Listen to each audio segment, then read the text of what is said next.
मी शेती पारंपरिक पद्धतीने करत होतो. कांदा झाला, तुमचा बाजरी, ज्वारी, गहू या पद्धतीचे खूप पिकं घेतले.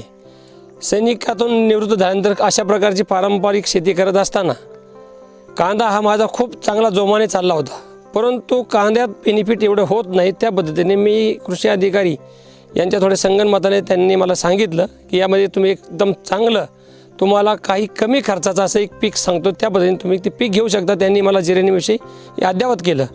तर या एकरामध्ये आम्ही एका एकरा शेतीमध्ये 10,000 रोपं लावलेले आहेत. ह्याचं जे जिरेनियम शेती आहे ह्याचं रोप बनलं जातं. सध्या आम्ही शेती जी करतो ह्या शेतीची आमची 3री कापणी चालू आहे. प्रत्येक कापणीला 10 टन पाला निघतो आहे.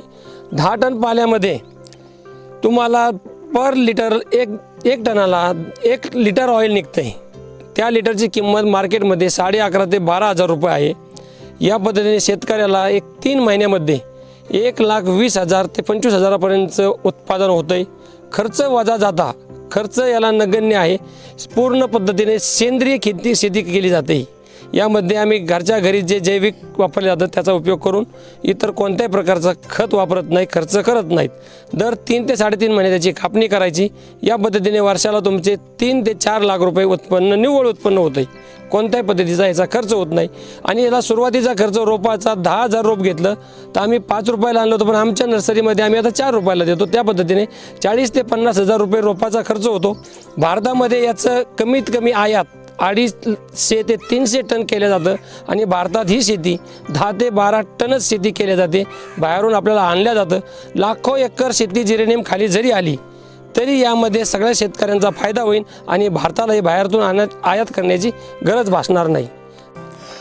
सर्व शेतकरी बांधवांना माझी कळकळीची विनंती आहे की जसं की आपण दुसरं पारंपरिक कोणतंही पीक घेतो, कोणतं घ्या सर, त्याच्यामध्ये लसूण घ्या, टमाटे घ्या, वांगे घ्या, भाजी घ्या, कोणत्याही प्रकारची, त्यामध्ये शेतकऱ्याला कधी त्याचा हमीभाव मिळत नाही. त्याला कधी 2 रुपये असतो, तर कधी 20 रुपये असतो, कधी 40 रुपये असतो, तर कधी कधी माल आपल्याला रस्त्याच्या कडाला तो फेकून द्यावा लागतो. परंतु सगळ्यात मोठी गोष्ट ह्या पिकाची ही आहे की ह्याला एक हमीभाव, एक शाश्वत पीक, म्हणजे एक स्टॅम्प पेपरवरती जसं लिहून दिल्यासारखं हे पीक आहे की म्हणजे तुम्हाला ह्या 1 लिटरला, 1 किलोला किंवा ह्या 1 टनाला तुम्हाला हे जे 11,500-12,000 रुपये जे मिळणारच ह्याच्यामध्ये.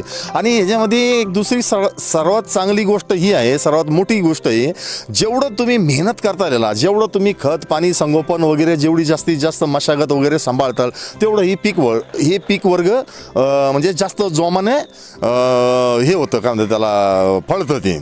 तर ह्याच्यामध्ये अजून एक दुसरी एक मोठी गोष्ट आहे, ह्याला की कोणत्या प्रकारचं जनावर ह्याच्यामध्ये घुसत नाही.